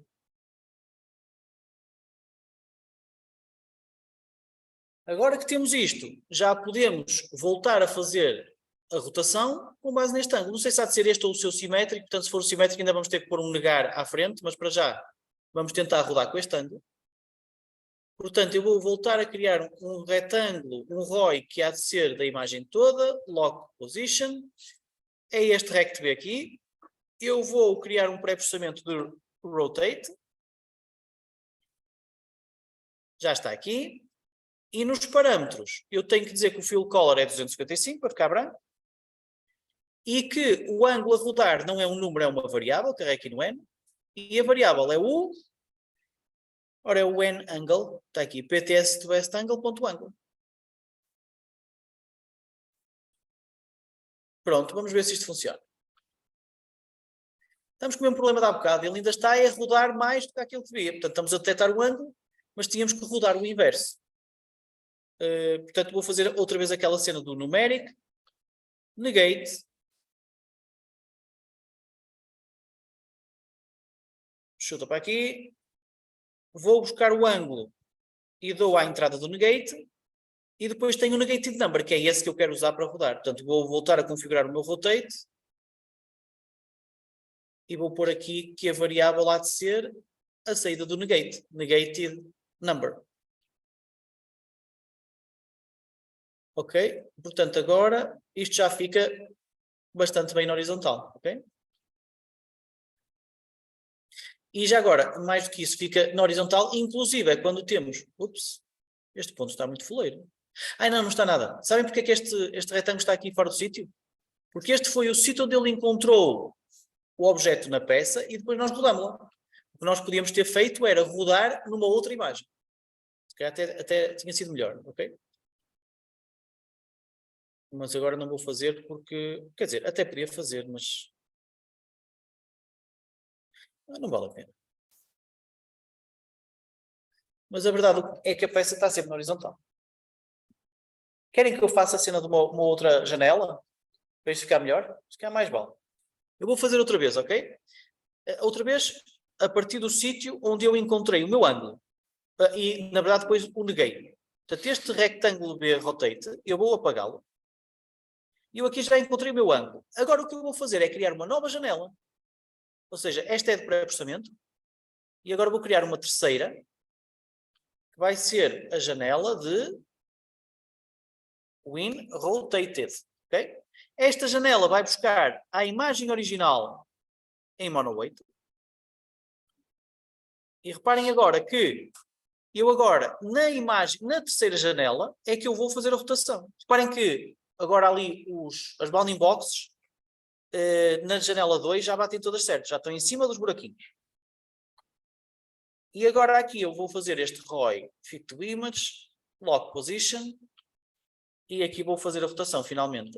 Aqui sim vou fazer um rotate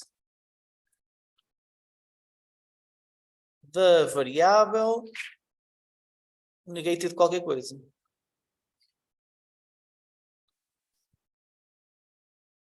Ok. Pronto, assim o programa fica muito mais interessante porque nós temos então a nossa imagem rodada e temos ali o resultado do processamento para encontrar a rotação. E assim não nos enganamos porque reparem, agora as caixas ali, esta ficou mais pequena, vou pô-la maior, mas agora as caixas aqui já estão todas no sítio certo. Porque eu já não rodo a imagem na outra janela. Ok? Assim talvez o programa fosse melhor. Diga? Posso. Não tem muito o que saber, olha aqui. Eu vou fazer outra vez. Então, criar uma nova janela é carregar aqui no Create Image Window. Ele cria aqui uma nova janela. Depois temos que a configurar. Vou aqui às opções. Ora, primeiro ponto, chamar-lhe um nome que faça sentido, Window Rotated. Segundo ponto, dizer qual é a imagem que ela tem, recebe da Window Original em Mono 8. Pronto, já temos aqui a nossa imagem, que na verdade agora é só uma cópia da original. Não tem a rotação compensada. Depois fazemos um ROI em cima dela, desta terceira janela. Fit to Image Lock Position. E neste ROI, que está aqui, é o retângulo B, não é? Está aqui o Win Rotated, depois tem aqui o retângulo B. Vamos pôr um pré-processador que faz o rotate. Ok? E depois configuramos-lo. Isto é mais do que já fizemos. Configuramos-lo com um fill color de 255 e o ângulo de rotação, em vez de ser um número, é uma variável que nós já tínhamos calculado no processamento da outra janela e que se chama negative number.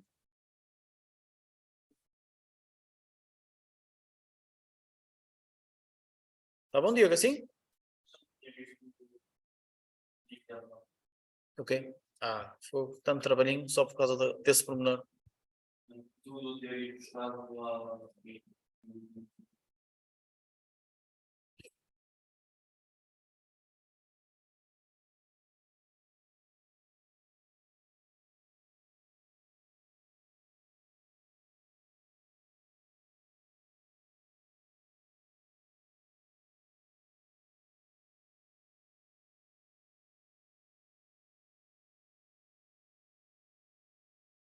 E nós hoje vamos embora mais cedo, já estou a ver. Então, Não, parece. Às vezes parece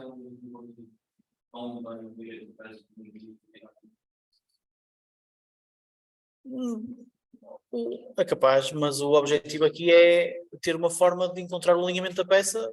Não precisa de ser perfeito, isto não é matemática, é processamento de imagem, é um bocado mais. O objetivo aqui é que vocês aprendam a fazer este tipo de coisas. Isto nunca é perfeito, não. Repare, basta olhar para esta peça, por exemplo, aqui.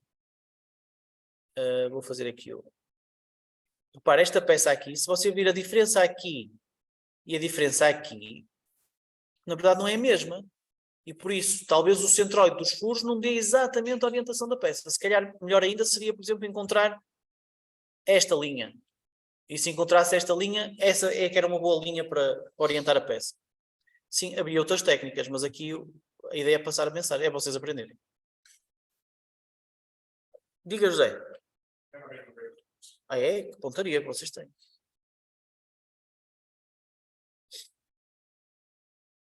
Vamos para o próximo. Isto está a correr muito bem. Pois. Então, exercício 5. Detecção da altura. Primeiro é preciso tentar perceber a geometria que está por trás disto. Porque senão uma pessoa não percebe nada. Ora, como é que se sabe a detecção de alturas? Nós temos uma peça qualquer. Usada de maneira. Então vamos ter aqui uma peça que depois vai ter uma média. Esta média tem que ser mais comprida.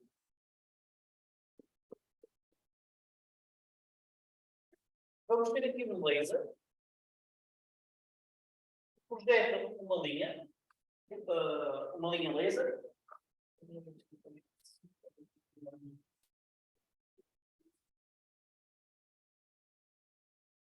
Okay? Portanto, nós vamos ter aqui esta medição aqui e esta. Reparem que esta peça tem estrutura, porque isto vai para fora do quadro, e vai para lá na parede. Ou seja, mas a mesa é infinita. No entanto, a peça pode ter uma estrutura deste género. O que é isto dizer? Se nós pusermos uma câmera a ver daqui de cima, isto aqui é o laser.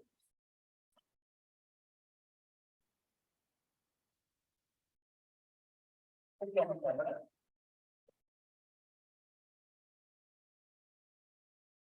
Se pusermos aqui uma câmera a ver de cima, a imagem que vamos ter há de ser uma imagem que vai ver o quê?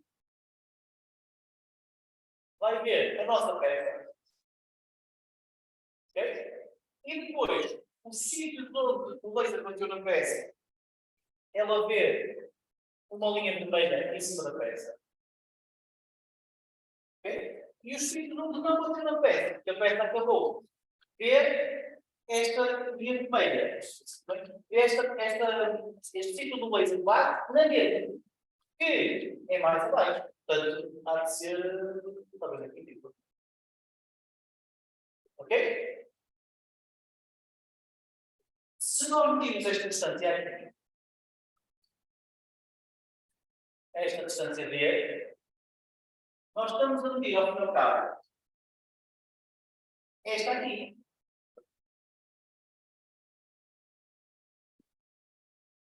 Ok? Aquela distância D é esta distância D. E como nós sabemos que o laser está posto no 45 graus, é uma coisa que não diz, mas devia dizer, porque senão acho que estas contas não fazem sentido. Alfa igual a 45 graus. Como nós sabemos que o ângulo é de 45 graus, então esta distância D é igual a esta altura cá. Ok? E, portanto, se nós medimos D, medimos H e conseguimos saber a altura da peça. E é isso que se espera aqui. Determinar a altura das peças é o nome de uma linha laser projetada sobre ela. Portanto, isto é um raciocínio geométrico que está subjacente ao processamento que vamos fazer. Então, a única coisa que nós vamos fazer neste processamento é encontrar esta distância D. E está a altura da peça. Mas isso é por causa de tudo o resto que eu já expliquei. Ok? Faz sentido? Então, continuando. Vamos lá procurar a altura da peça. Novo projeto. Fecha este.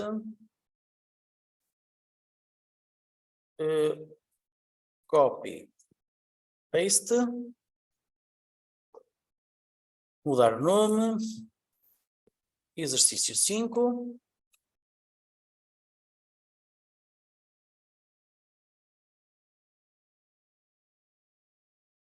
Ok, agora eu vou apagar tudo menos original e depois começamos a partir daí.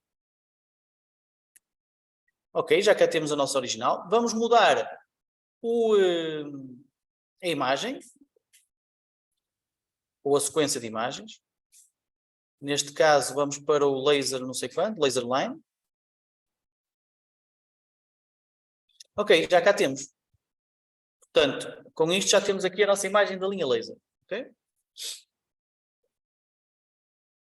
Então, o que nós vamos ter que fazer é, de alguma forma, conseguir encontrar estas linhas vermelhas. Por acaso, este exemplo é muito mau, porque nunca se põe um laser vermelho com uma peça vermelha. Normalmente põe-se um laser verde numa peça vermelha, um laser vermelho numa peça de outra cor. O laser é para se destacar bem. Ainda assim, como o laser é muito brilhante, talvez dê para destacar. Isto é a primeira vez que estamos a processar. Quer dizer, já processaram, a semana passada já fizeram exemplos, mas o que nós estamos aqui a fazer é processar imagens RGB em Sherlock. Como é que se faz isso? Primeiro, vou criar a minha janela de pré-processamento. Ora, a minha janela de pré-processamento agora é especial. Porquê? Eu vou-lhe chamar Processing. Porquê? Porque desta vez ele pode ir buscar a imagem original em RGB. Reparem que há bocado era sempre mono 8. Ora, se eu puser aqui RGB, o que é que vai acontecer? Eu vou continuar a processar uma imagem RGB. Não é isso que eu quero. Se eu puser mono 8, que era o que acontecia nas outras, o que eu estou aqui a fazer é a fazer um RGB to Gray. Portanto, estou a fazer aquela forma de converter imagens RGB para uma imagem Grayscale. Que é aquela que vocês deram isto na teórica, usam uns pesos especiais, que eu nunca sei quais são, para o canal verde, vermelho e azul. São os pesos que normalmente existem na luz solar. Mas isto para dizer o quê? Que se nós olharmos para isto assim, se usarmos o RGB to Gray, nós vamos ficar com a linha laser muito pouco destacada. No entanto, se formos olhar para o canal vermelho, modelo Color Model RGB, se formos olhar para o canal vermelho, esta linha laser é sempre de um vermelho muito saturado. Ou seja, se nós aqui, em vez de pormos o mono 8, pusermos o canal vermelho, o que é que vai acontecer? Vai acontecer que a linha laser está sempre muito branca e tudo o resto muito menos branco que aquilo. Ok? Portanto, isto é o primeiro truque. E é para isso que se usam linhas laser, para rapidamente se conseguir identificar. Perdão. Por isso é que se usam linhas laser verdes ou vermelhas, que é para rapidamente se pôr no canal verde ou vermelho e se conseguir identificar muito facilmente o sítio onde está a linha. Não ter grandes problemas com a binarização. Portanto, agora, a partir daqui, é tudo um problema de processamento de imagem grayscale, porque esta imagem, apesar de ser do canal vermelho, é só um canal e vamos lidar com ela como se fosse o processamento de uma imagem de um canal só, portanto grayscale. Então o que é que nós temos que fazer aqui? Olha, começamos por fazer uma binarização. Fit to image, lock position. Ok? Então, este retângulo A pode ter aqui talvez um adaptive threshold. Vamos ver aqui. Talvez um adaptive. Ui. Adaptive não correu muito bem. Será o Watson? Mesmo assim. Temos aqui um adjust threshold, talvez. Pois. Tem que ser muito mais... O que nós andamos à procura, recordo, é das linhas só. Portanto, há de ser qualquer coisa deste género, ok? Vamos tentar assim. Portanto, o que ele faz ali é o Watts e depois põe faz um delta em cima do Watts. Vamos ver se funciona. Não está mal. Diga lá, Júlio, você estava a não gostar disto? Uma das minhas imagens como essa. Acho que é essa mesmo. Se eu puser o ajuste que você pôs, a minha linha está muito fina. Há aqui uma muito fina, realmente. Deixa eu ver aqui. Não sei se é esta. Se está a ficar muito fina, muda aqui o valor do delta. Não põe o threshold de 62, põe a 50, ou coisa, fica mais grosso.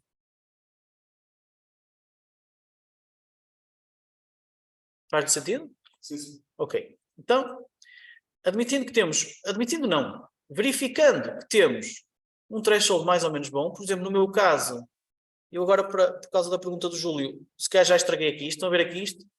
Portanto, eu vou voltar a ser um bocado mais exigente no threshold. Há bocado tinha 62 e gostei mais. O que nós temos agora que fazer é encontrar estes três objetos, que são as três linhas, a da esquerda, a do meio e a da direita.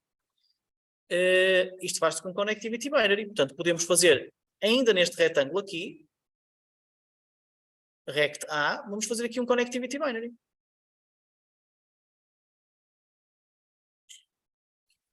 Parametrização. As manchas são pretas, os objetos são pretos? Não, são brancos.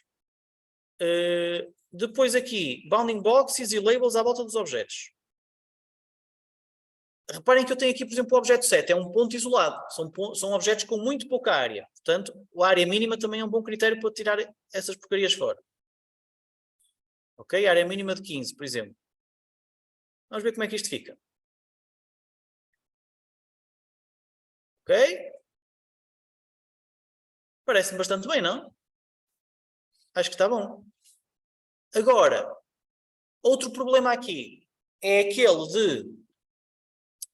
Nós agora vamos ter que saber quem é a linha do meio e quem é a linha de baixo. Senão vamos calcular a diferença. Por exemplo, se calculamos a diferença da linha do meio para a de baixo, às vezes podemos ter uma distância negativa ou positiva. Por isso, dá jeito saber quem é a do meio, quem é a da esquerda, quem é a da direita. Por isso podemos usar o tal critério.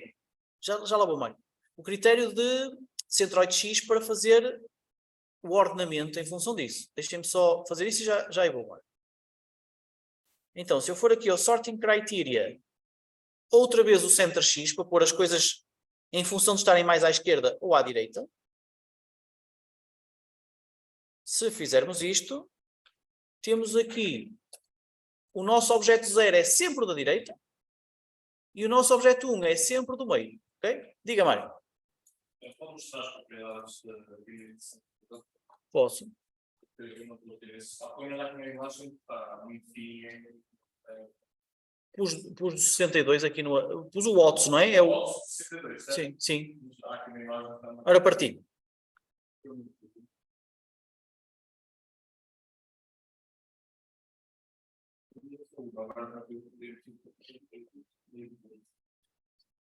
Será que o professor Vitor pôs mais alguma imagem este ano? Acho que não, mas vamos ver aqui. Quantas imagens é que vocês têm do laser?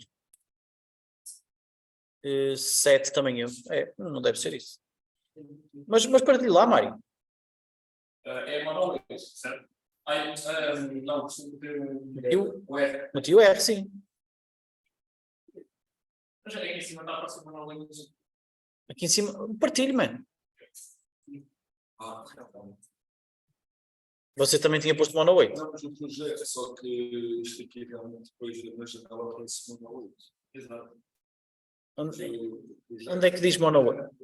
R, exatamente, tá bom. Isso é porque é uma imagem grayscale, mas foi buscar o R, não tem mal nenhum. Então, mostre lá então o Watson, para começar.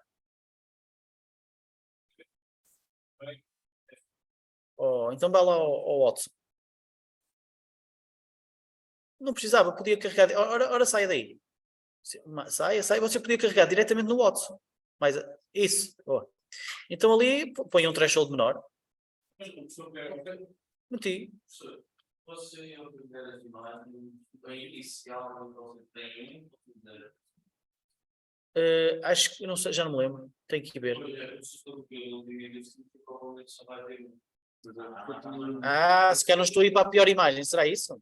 Epá, você já me apanha nessas subtilezas? Tenho um. Deixa eu ver se agora isto vai dar bronca para mim. Deixa eu ver.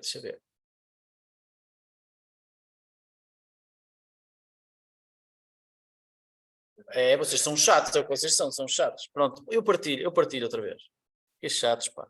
Já estava a correr tão bem.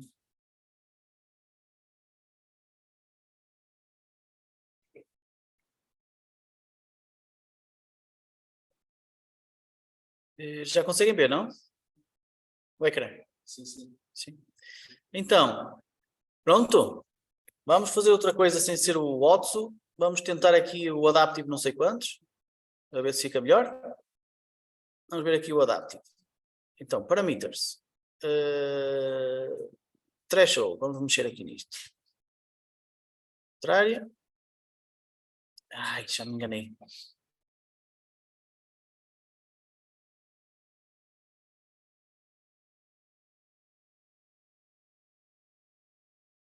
Vamos ver se isto funciona bem. Não sei se dá para mudar. Pois isto é uma coisa chata, é que eu tenho que fechar isto antes de poder rodar.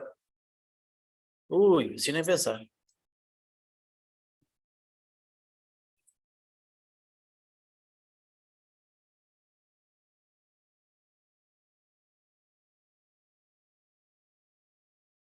Ok. Sem dar melhor? Pronto. Vamos lá pôr um 100. Pensado para mim, não sei se 100 funciona bem. Estou com 90. Olha, ali não funcionou. O 100 foi demais, porque aqui tem o 3 e o 2. Lá está. Não posso dividir isto em dois objetos. Deixa-me pôr menos. Ok? 80, por exemplo.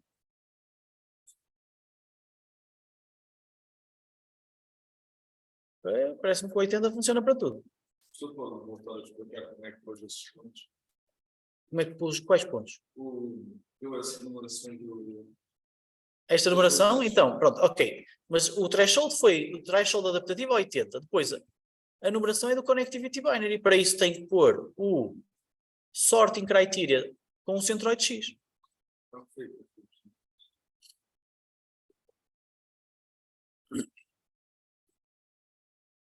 Então, já temos os objetos. Reparem que o objeto da esquerda é um bocado mais instável, porque, por exemplo, neste caso até está ali com umas manchinhas um bocado esquisitas. Portanto, parece... Diga. Alguma? Área mínima. Tem um valor para... acho que sim, é um bocado. Deixa eu ver. 15.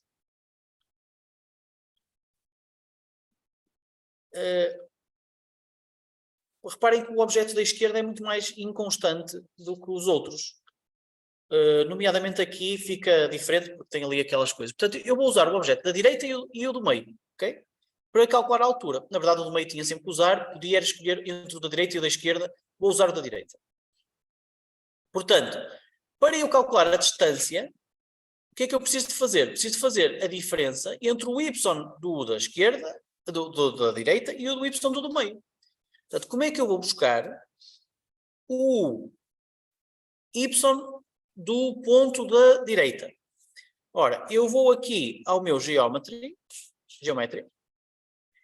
e vou fazer um ponto do xy. Portanto, este point do xy vai buscar o valor x e y de um ponto. Portanto, eu posso arrastá-lo para aqui. Ora, e agora ele diz-me assim, qual é o ponto? Ora, o ponto da direita é o ponto 0. Já sabem que eu tenho aqui este atalho. Portanto, só tenho que fazer este arrastar. Ok? Arrasto para ali e já tenho então o meu ponto. Ok. Depois, já tenho um y. Agora preciso do y do meu ponto do meio. Ora, esse aí é um bocado mais tricky, porque eu para já primeiro preciso de ir buscar o valor do centroide do meio. Portanto, tenho que ir, eu só tenho um array de centroides, portanto, tenho que ir buscar ao array points o getAt, mais uma vez. Depois aqui vou dar o meu array de pontos. Ou seja, o meu array de pontos vai para ali. E o meu índice vai ser o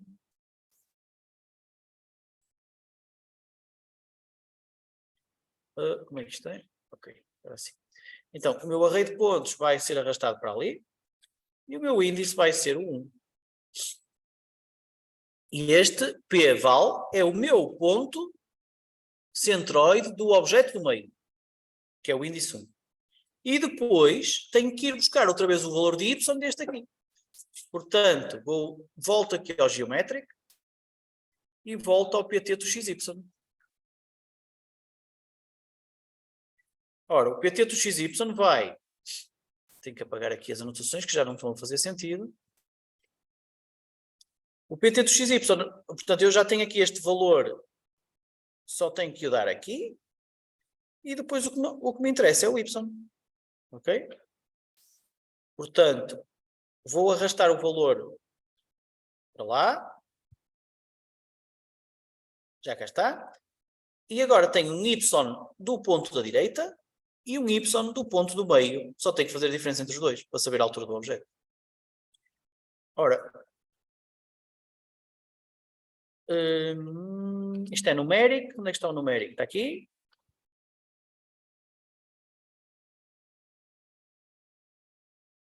Isto é uma pasta só. Estou a tentar arrastar uma pasta.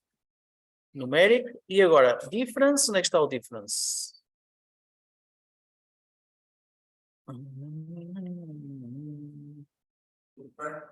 Pois, estava à procura de diff e não encontrava. Obrigado. Subtract, cá está ele. Então agora aqui este subtract vai subtrair dois números. O primeiro há de ser... Agora, digam-me vocês acham que querem subtrair o y do 0 pelo y do 1 ou o y do 1 pelo y do 0? Ou se quiserem de outra maneira, querem subtrair o y do objeto da direita pelo y do objeto do meio ou o contrário?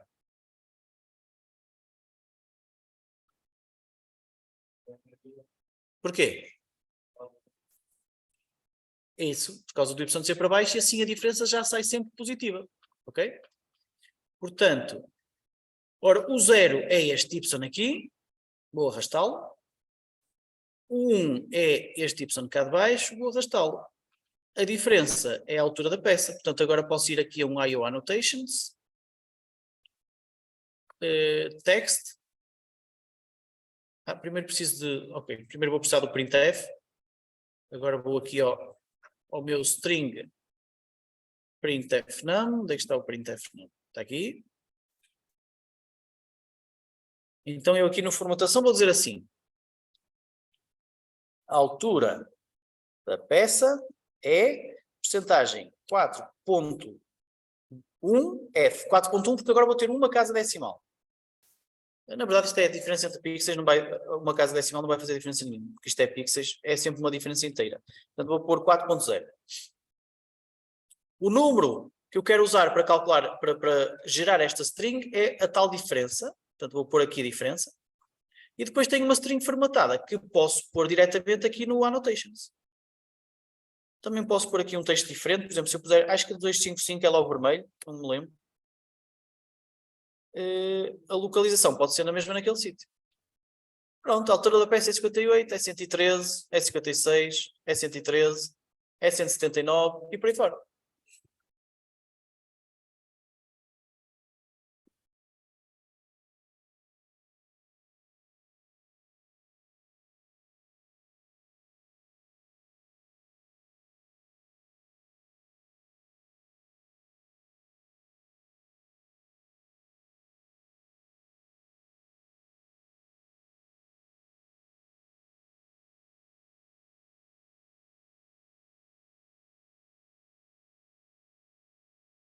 E acho que não me falta mais nada. Deixa-me ver aqui só se me está... Não, já está tudo. Pronto, como podem ver, isto, como eu costumo dizer, quem sobreviveu ao MATLAB, isto agora é sempre andar. Já agora, para ter uma noção, alguém vai fazer o trabalho prático de Sherlock ou não? Vocês vão? Ok, boa. Mas os exames vão se Sim, há aí uma modalidade qualquer.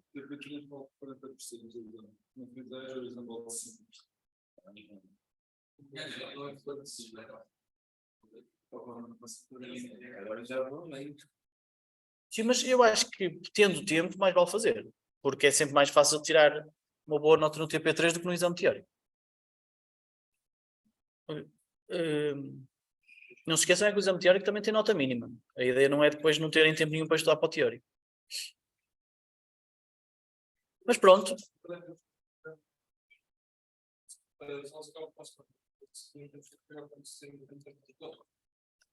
Pois não tem, pois exato, não tem muito tempo. Mas e o professor Vitor não vai dar um bocado de tolerância? É porque é um bocado, é assim, eu vou ensinar coisas para a semana que são úteis. Yeah. É, pois, é um bocado estranho isto. Estou a dar aula, vocês já viram os vídeos. Mas pronto, é da maneira que estudaram antes, acho muito bem. Parte do texto já percebi. Agora, a cena dos rois saírem da imagem é que está complicada. A cena dos ROIs é qualquer coisa deste género. Imagine você que eu queria fazer um ROI, por exemplo, circular, que é este, ok? Então, quando eu faço um ROI circular, se você reparar, eu carrego duas vezes. Carrego uma vez para dizer onde é que está o centro e carrego outra para dizer onde é que está o raio, ok? Portanto, se eu quiser um ROI circular deste género, deixa-me apagá-lo, Circle A, apagar, delete. Sim, imagina agora que eu queria um ROI circular deste género. Quero aqui o centro e quero aqui isto. Por exemplo, queria pôr sempre assim, ok? Então, o que eu posso fazer é... Você já sabe fazer o set ROI? Set Core? Já havia função, não sei. Portanto, se você olhar para aqui, eu para fazer este círculo, o que é que eu tinha que fazer? Tinha que fazer aqui o IOROI. Isto são coisas da próxima aula, mas adiante. E depois tem aqui o set coord, onde é que está? Está aqui, set coord. Então, o que é que faz o IOROI set coord? Primeiro, temos que definir qual é o ROI que queremos alterar. Neste caso é o Circle A. E o set coord vai precisar de uma lista de pontos. Está a ver ali a lista de pontos. Ora, esta lista de pontos corresponde exatamente aos cliques que eu fiz. Portanto, mais uma vez, eu clico uma vez para dizer onde é que está o centro, isto é o primeiro ponto, e clico outra vez para ele descobrir um raio, isto é o segundo ponto. Portanto, eu só tenho é que ter estes dois centros, estes dois pontos, perdão, para definir o ROI circular. Ora, o primeiro ponto, eu já o tenho, é este aqui, é o centroide do objeto 2. O segundo ponto, neste caso não tinha que ir buscar de alguma maneira o extremo. Eu posso ir buscar ali o extremo daquele objeto, acho eu. Como é que eu vou buscar o extremo do objeto? Aqui no Connectivity Binary.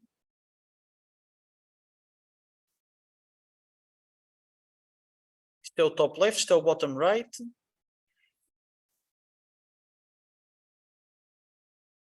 Olha, eu vou buscar, por exemplo, aqui o...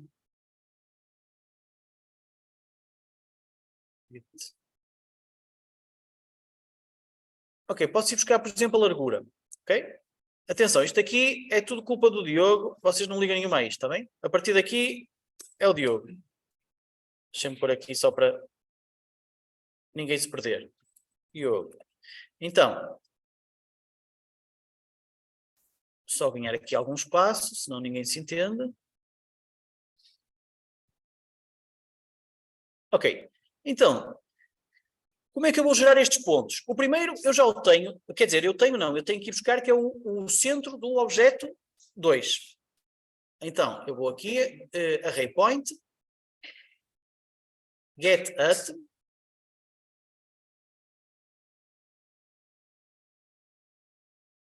então eu aqui vou ao array de pontos, que é este array de centroides, buscar a posição 0, 1, 2, que é o terceiro, 2. Okay? Portanto, este p-val já é o meu primeiro ponto. Agora tenho que ir buscar o meu segundo ponto. Como é que eu vou buscar o meu segundo ponto? Posso, por exemplo, ir buscar a largura do meu objeto, depois dividi-la por 2 e depois somar às coordenadas x daquele ponto o width sobre 2. Faz sentido? Então pronto. Então, como é que eu vou buscar esta? Primeiro, isto é um número, tenho que ir ao array number. Get at. Então, aqui vou eu buscar ao número de larguras, ao array de larguras, o da posição 2, que é a minha largura do objeto que me interessa. Depois, este valor vou ter que dividir por 2, portanto vou ao numérico e vou dividi-lo por 2, divide, está aqui, divide. Portanto vou pegar no valor, que está aqui, arrastá-lo e dividir por um denominador que é 2. Pronto, já tenho ali, o meu quociente é metade da largura da imagem, metade do W. Agora, vou pegar no meu ponto do centro, que eu já fui aqui buscar, é este que eu estou agora aqui a selecionar, e vou buscar-lhe a coordenada XY. Portanto, vou aqui ao Geometric e vou fazer um PT do XY. Já posso apagar este, que é para não... Isso. Vou buscar um PT do XY. Então, qual é o meu ponto? O meu ponto é este aqui que eu fui buscar, é o ponto do centroide do objeto 2, arrasto para ali. E já tenho aqui um X e um Y, certo? Ora, este meu novo ponto, o tal que há de ser onde eu tenho o meu rato, há de ser um ponto que tem a mesma coordenada Y e a coordenada X igual à coordenada X do primeiro, mais o valor de W sobre 2. Certo? Portanto, eu vou calcular um valor numérico, que é uma soma, que é o novo valor de X. A Y é igual, e o X é que vai ser diferente. Portanto, eu vou ao numérico e vou aqui um add. Então, este add numérico vai pegar num ponto que é o valor de X que eu fui buscar e somar-lhe o quociente que é a largura sobre 2. Está a seguir, Diogo? São muitos passos, mas este resultado da soma é o novo valor de X do segundo ponto. Ora, então eu agora vou ao meu Geometric e vou aqui à função XY do PT. Portanto, eu vou criar um novo ponto a partir de coordenadas XY. Espera lá. E agora? Ok. Então, este XY do PT vai precisar do novo X. Qual é o novo X? É o resultado da soma que eu acabei de fazer. E vai precisar de um Y. Qual é o Y? É o Y do ponto exatamente igual sem ser alterado. Arrasta para ali. Portanto, depois desta confusão toda, eu tenho aqui em cima um ponto que é o meu centro. Aqui em baixo, um ponto que é o meu extremo à direita. Fixe, já tenho 2 pontos. Mas o que eu preciso é de um array de pontos, não é de 2 pontos. Portanto, eu agora tenho que pegar nestes 2 pontos e criar um array. Portanto, agora vou aqui para o meu array points. E vou para aqui para o create inf. Então, no create inf eu posso dar tantos pontos quantos queira. O primeiro ponto vai ser este, que é o meu ponto do centro. O segundo ponto vai ser o tal deslocado. Portanto, já temos aqui estes dois e temos aqui o p-array. Este p-array é o tal que você põe no set coord. Portanto, basicamente, você pode programaticamente mexer num ROI. Ora, repare, se eu agora for para a frente, o círculo está sempre a ir atrás daquele objeto. O que é que pode acontecer aqui? Portanto, normalmente o que nós fazemos, eu fiz isto para o círculo, mas podemos fazer isto para qualquer ROI. Por exemplo, o ROI retangular é pegar num ponto clique, arrastar, segundo ponto clique, também é um array de 2 pontos. Mas o ROI do spoke, por exemplo, este aqui, é carregar uma vez, arrastar outra vez. Não, há aqui um que tem 3, qual é que é? É este aqui, o spoke. Um clique, 2 cliques, 3 cliques, um array de 3 pontos. Portanto, qualquer que seja o ROI que você tem, você pode, usando o setQuard, pô-lo no sítio certo e configurá-lo da maneira certa. E isto faz com que você consiga ter a certeza que ele nunca fica fora da imagem. Eu vou explicar isto com mais calma na próxima aula, mas isto é matéria da próxima aula, basicamente. Eu estou a usar um alignment para que eles sejam transformados automaticamente e às vezes saem e pronto. O alignment não gosto muito, eu uso mais o setROI. O setROI normalmente é mais controlado. Sim. Isto não para a execução do Sherlock, apenas não precisa de Não passa? Não para, não? não, isto simplesmente ignora o ROI e continua o processamento. Talvez. Talvez. Malta, vamos para a nossa... Vamos à nossa vida, para a semana a mais. Não se esqueçam de submeter, está bem? Essa parte é importante.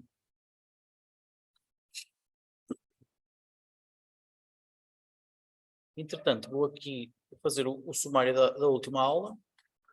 Vocês tiveram todos, não foi? De certeza. Ninguém me responde.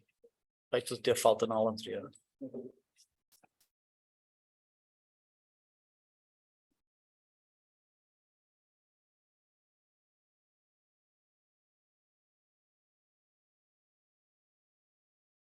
É que é uma maravilha.